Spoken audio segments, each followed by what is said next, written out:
right, everyone. Another awesome day. Good morning, good afternoon, good evening.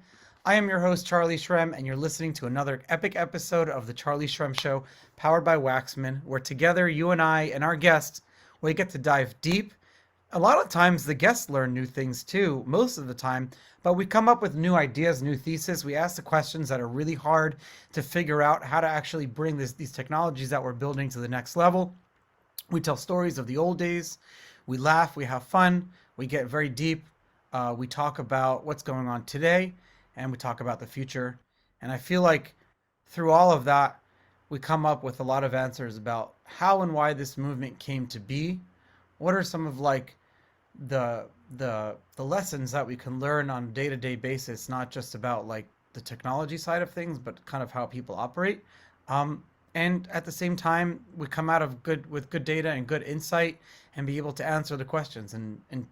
Over the last for the last few months, we've been here and there chatting about IPFS. You guys have heard me talk about it. We've talked about Filecoin and its the relationship there. We've had some folks. We had Dr. Pooja Shah, I think, a year ago, one of the other co-founders of the interplanetary file exchange system that everyone is really excited about. And actually, I just butchered it. It's the IPFS protocol. And today, a lot of the time, lately, we've been coming up with more questions than we have answers to about how IPFS works, why it's so important. And then last week, they launched, similar to Ethereum's virtual machine, they launched the Filecoin virtual machine, which is a huge step forward. And today, to talk about why that's a huge step forward in the development of all of crypto and our whole industry and how it's going to change everything, is Juan Benet, founder and CEO of Filecoin and one of the founders of the IPFS protocol. Juan, thank you so much for coming on the show today. Hey, thanks so much for having me. And yeah, so I run Protocol Labs. So Filecoin is a decentralized network. Nobody runs it. So I'm CEO and I founder of keep Protocol I Labs. keep I keep screwing that up. So let me rephrase that. So we'll edit that. We'll end that. We'll fix that edit, and I'll say um, for the intro portion of it. So thank you, Juan Bennett, for coming on the show. Juan, you're the founder of Protocol Labs, an open source research development and deployment laboratory building protocols, tools, and services to radically improve the internet. Protocol Labs specifically works to democratize the web, and you guys work on IPFS, Filecoin, Filecoin Green, libp2p, and other projects at the same time.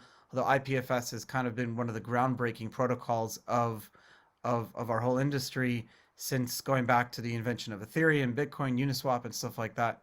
So thank you, Juan, for coming on the show today. Thank you so much for having me. I'm really excited to be here. The do you like take me back to the beginning, because I know that a lot of the work that was done on uh, IPFS kind of predated Bitcoin. It did not predate Bitcoin, but say a lot of the works and networks that inspired IPFS definitely predated Bitcoin. So this is like all the peer-to-peer networks like BitTorrent or even Skype.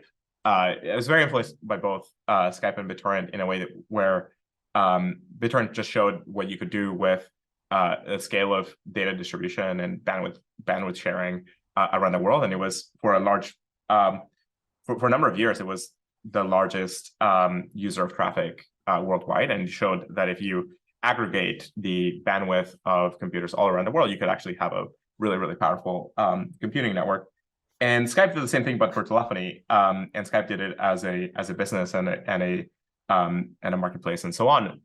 And both of those were super inspirational to IPFS. And so IPFS got developed in the earliest would be like the ideas would be 2013 or so, and then 2014 is when the project started, and we had the alpha ready in 2015.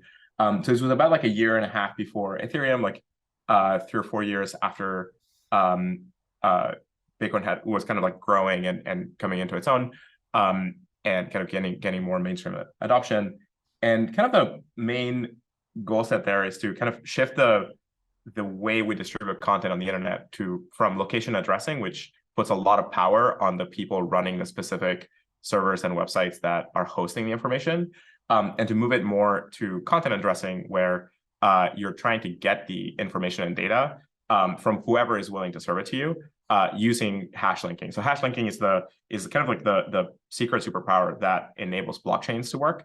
It's the same thing that makes the Git version control system work, and so on. So this is the idea of like being able to have connect two pieces of information using the cryptographic hash of one of them. And at the same that time, is yeah. Oh, sorry. Yeah, and like that is just a super powerful component, because just like in Bitcoin, it gives you the ability to have this long set of transactions interlinked that nobody can change, and it's tamper-proof. You can do the same thing, but for all the files on the internet, for all of the data on the internet, for everything you view, for like all the websites, all of the data in those websites, and so on.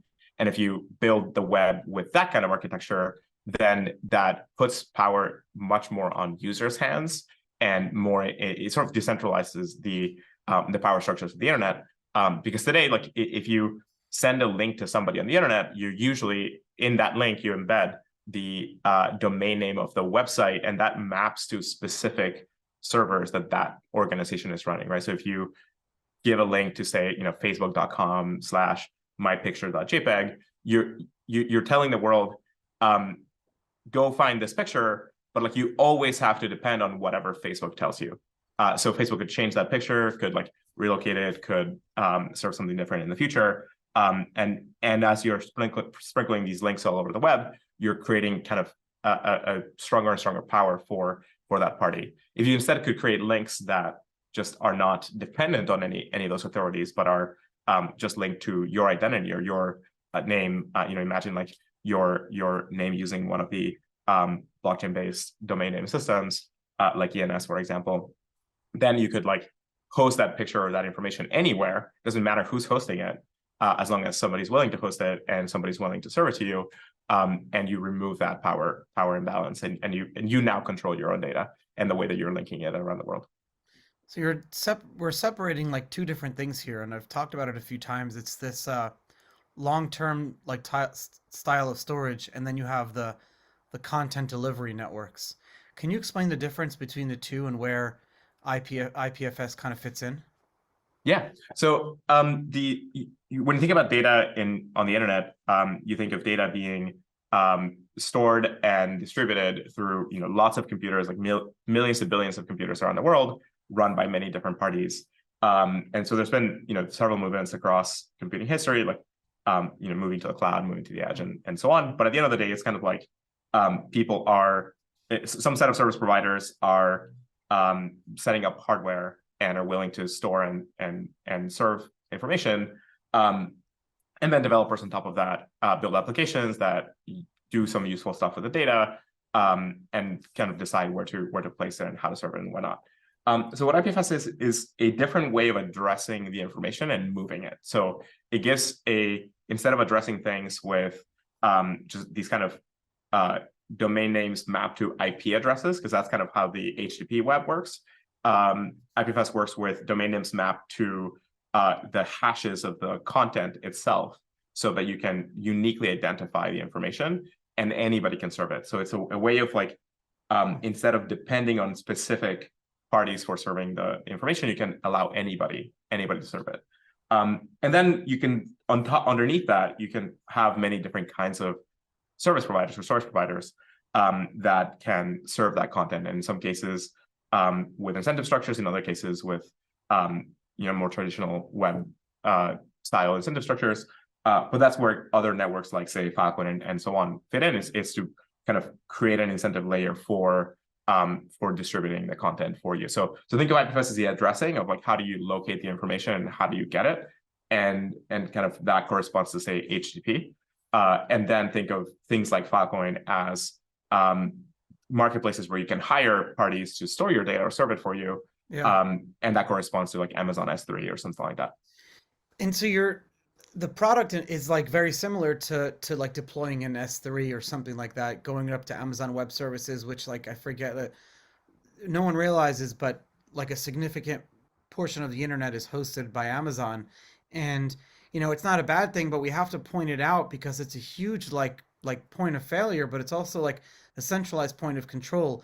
And yeah, you can still deploy like where your servers are going to be, but at the end of the day, your data is still somewhere, and it can be censored. So I see that you guys work with like the Holocaust Shoah Foundation, the Internet Archive for leveraging, backing up content and stuff like that. Those are specific examples where there are countries in the world that would want to censor that data. Yeah, and this is what drove me personally to this movement in general, to Web3, and to work on these kinds of technologies.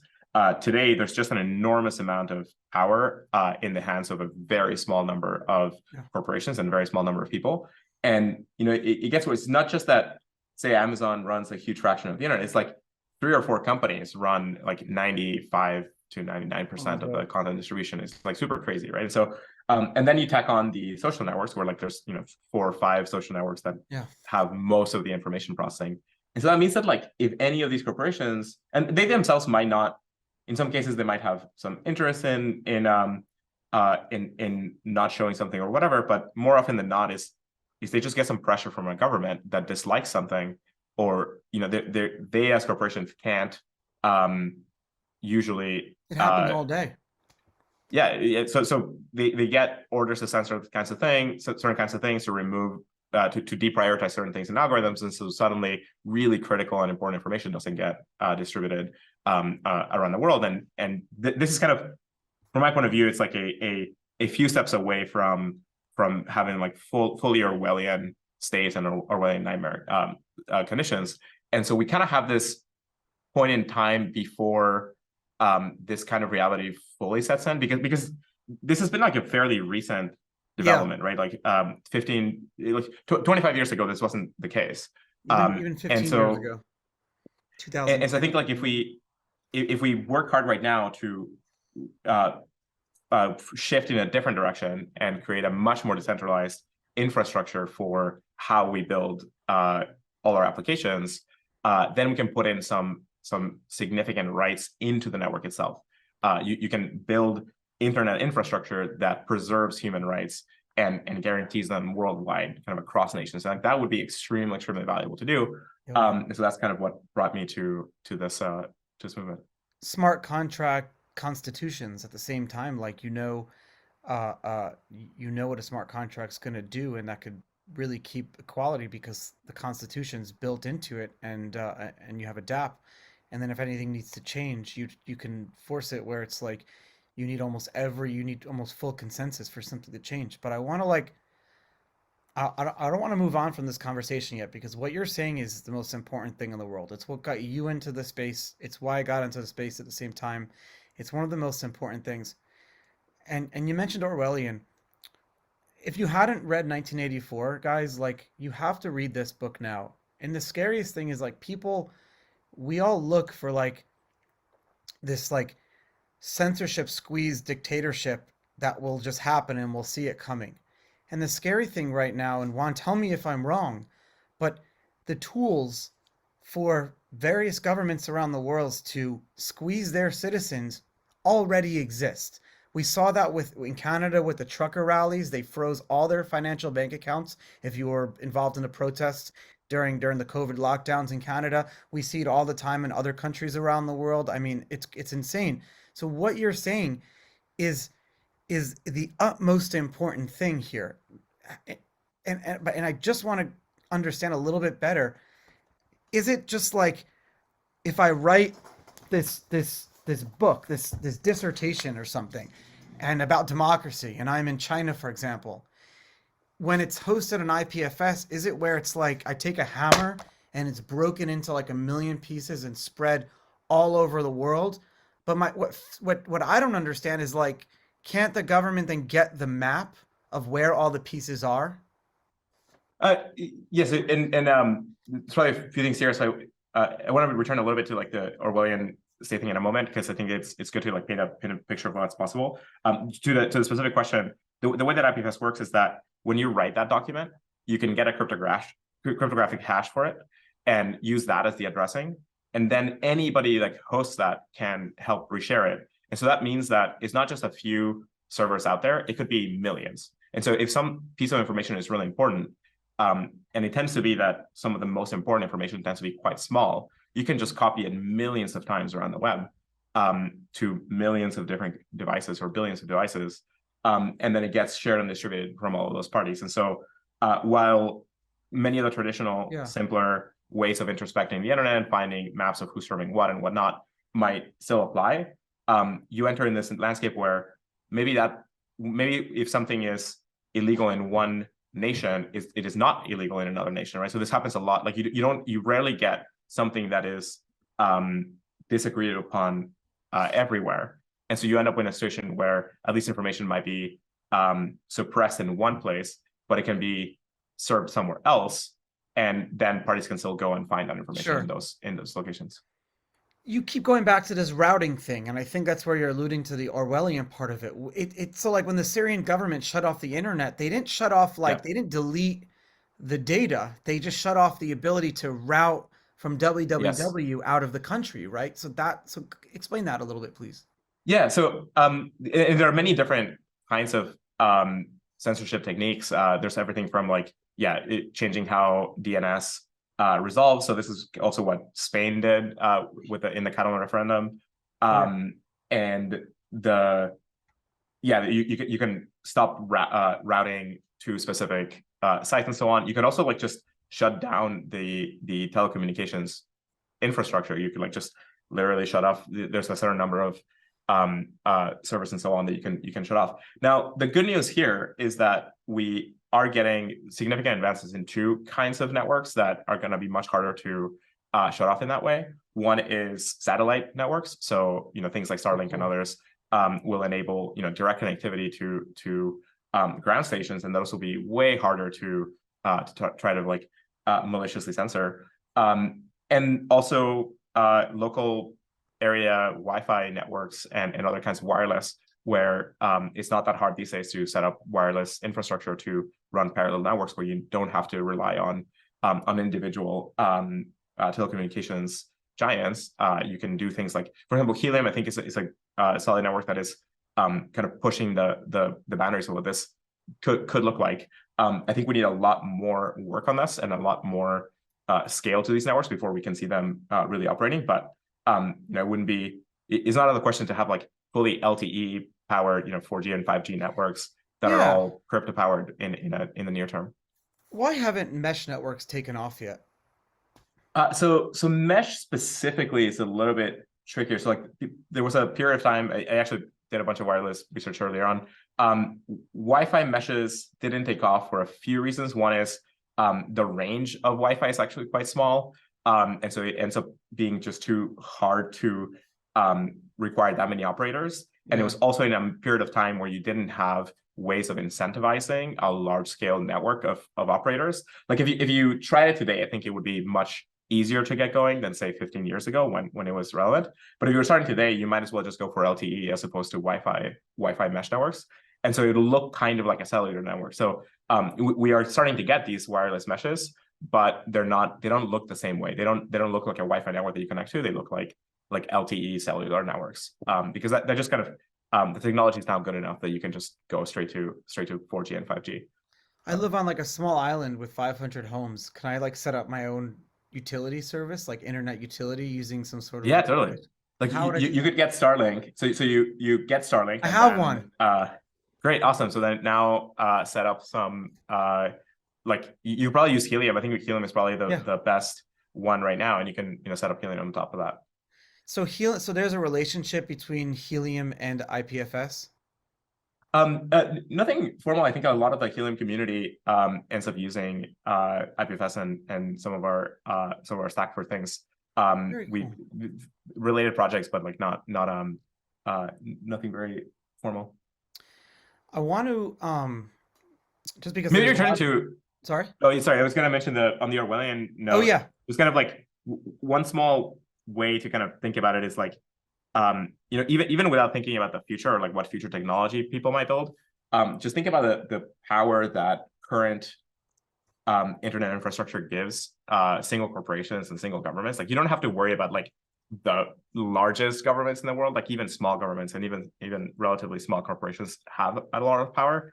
You have around 7 billion smartphones in the world today. You have like CCTV everywhere. You have satellite imagery that is getting higher resolution and more real time. You have ML models that can do massive amounts of data analysis and synthesis.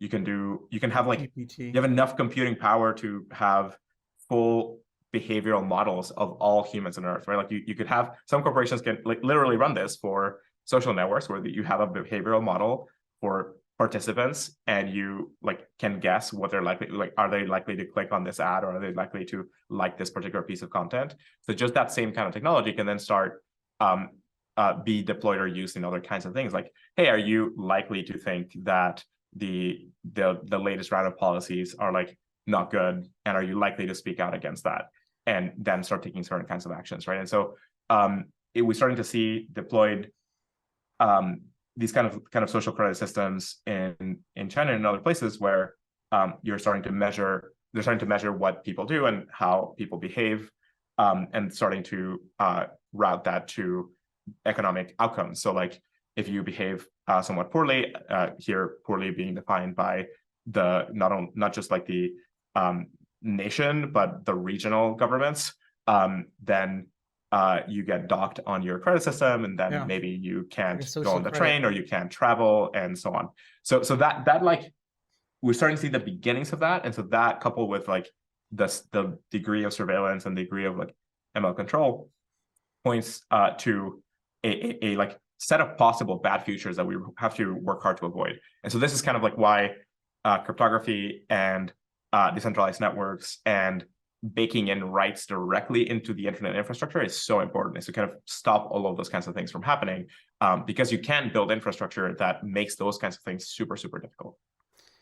It's almost like we have to create an alternative system at the same time, which is what we're doing to transcend the one that's being built that's going to squeeze all of our rights. And I just hope that enough of the world uses it.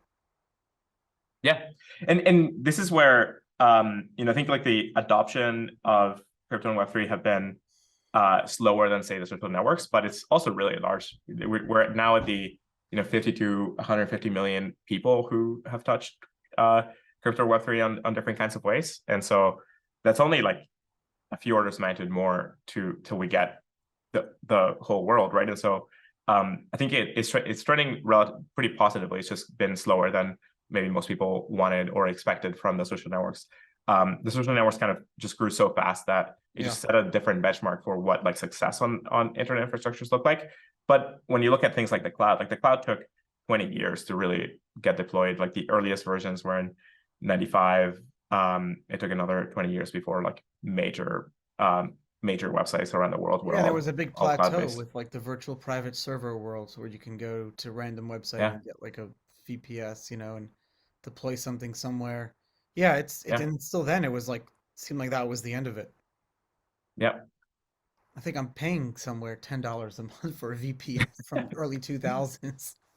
Probably without like upgrading the OS, so probably somebody already like infected it with bots or whatever. Yeah, probably.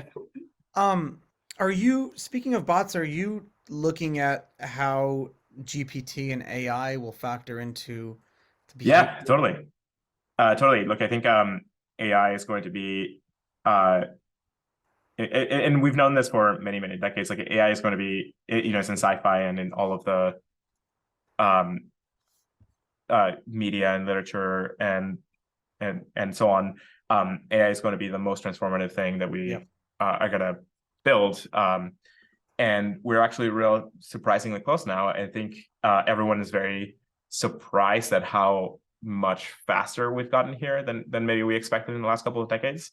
There was a lot of, in the late 20th century, we expected to get to this like really quickly, and so that didn't materialize, and so then everybody kind of became much more conservative in estimations. But I remember even 15 years ago, people thought this was just many decades or in a century or so away, and we're now actually quite close. So I think things like GPT-4 show just how powerful these models are and how they're going to be fully transformative to um, everything we do, like economically, socially, in terms of communications and so on. Like the level of capability here is so significant that um, it's going to rewrite how we operate.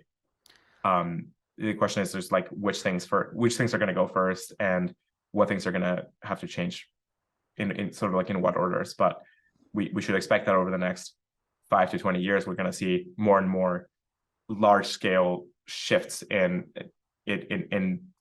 all kinds of things, economically and socially and so on.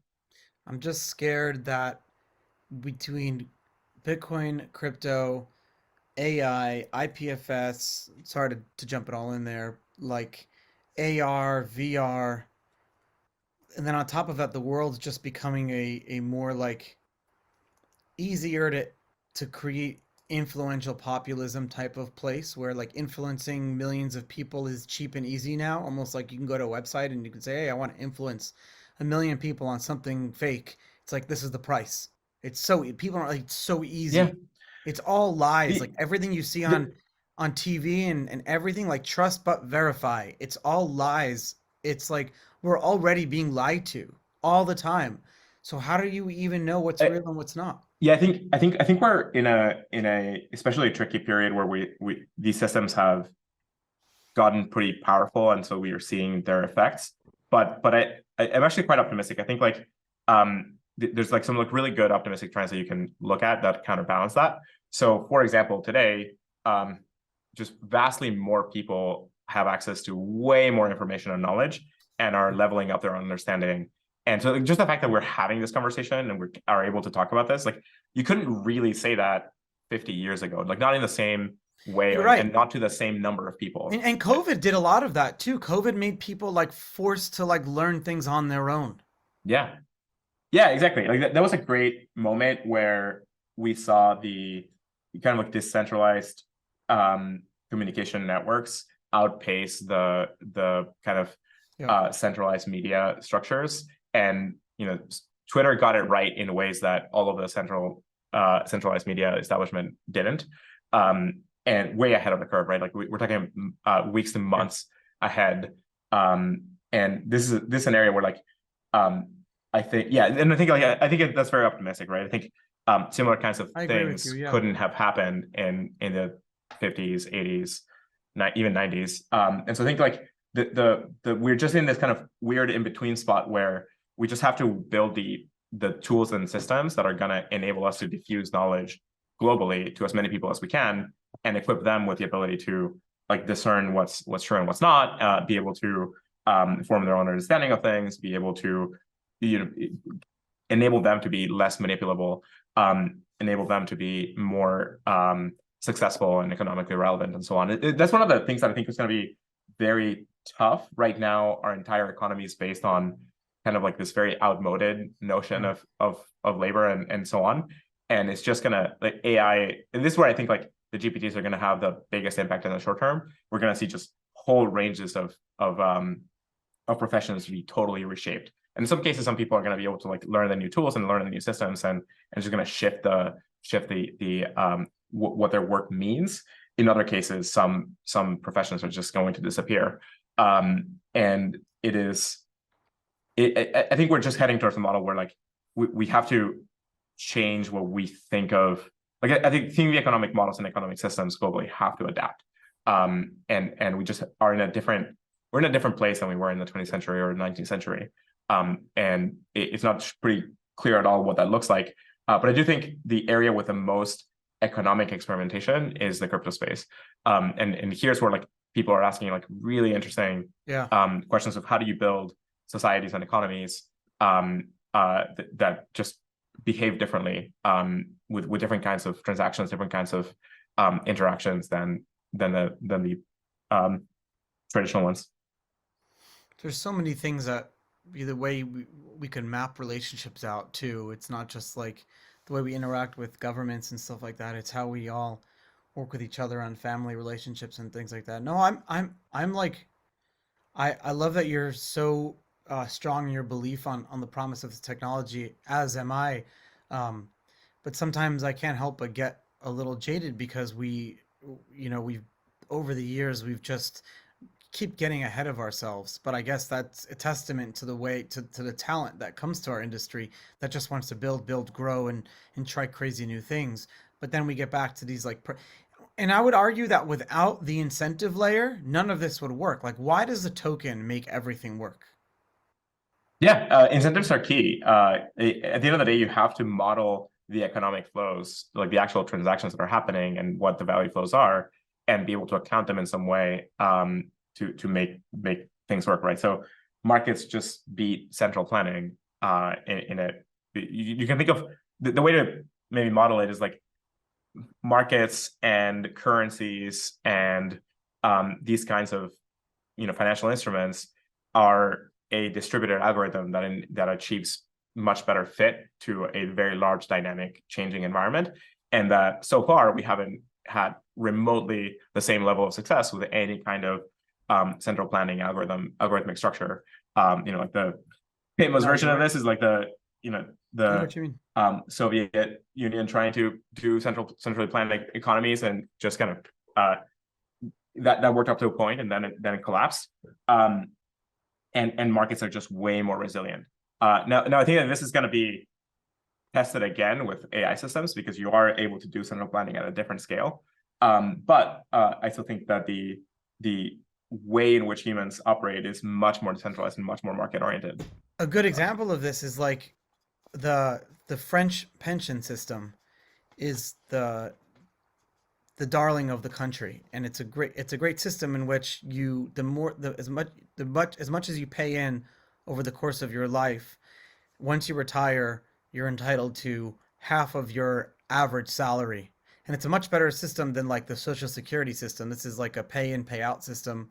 A lot of people look at it as very fair, but also there's a lot of protests going on in France right now over like raising that minimum age. But a lot of people tell me that too, they believe that the system is filled with fraud, graft, corruption, and embezzlement. And so if you were to take a system like that and over decades it's on a blockchain and you can see the incentive layer here, there's a perfect example of like how you just wouldn't have to have the trust anymore in centralized Yeah, authorities.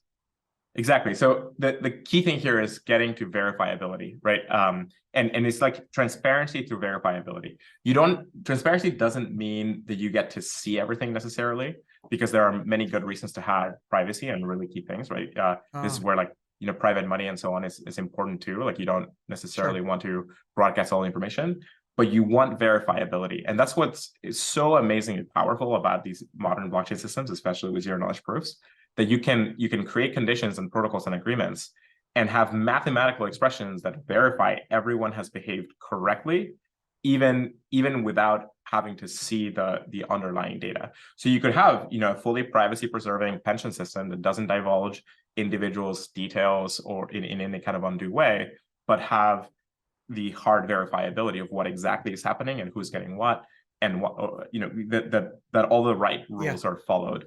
Uh, That's you said it right there. You can verify that the rules are being followed, especially when you know what a smart contract or a DApp is supposed to do. There could be a constitution and everyone can verify. And that's why you see the technologies like ZK rollups and stuff, just because what they want to do is make the verification instant, right? Instead of having to yeah. wait like a full block or whatever.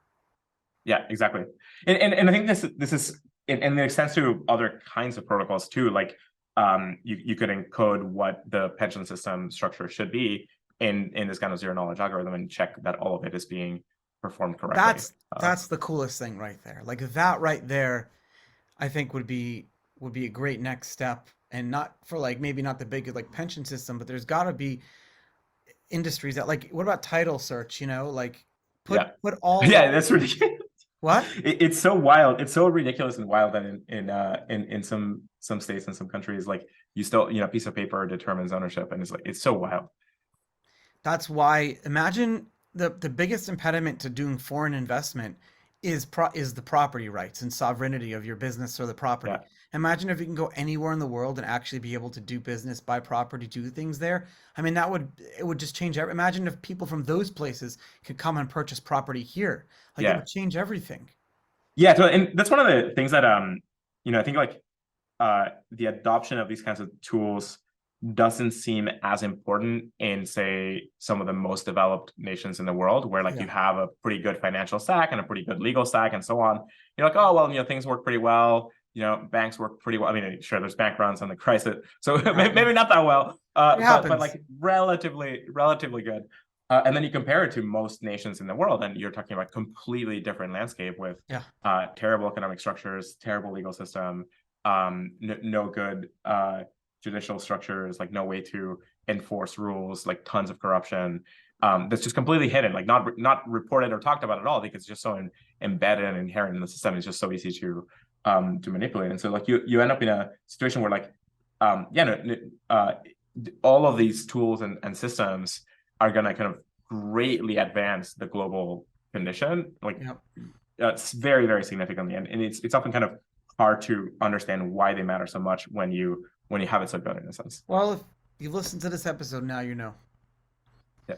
Thank you, Juan, for coming on the show today. I really appreciate it. Thanks for having me. Yeah, like really, really great to talk about this.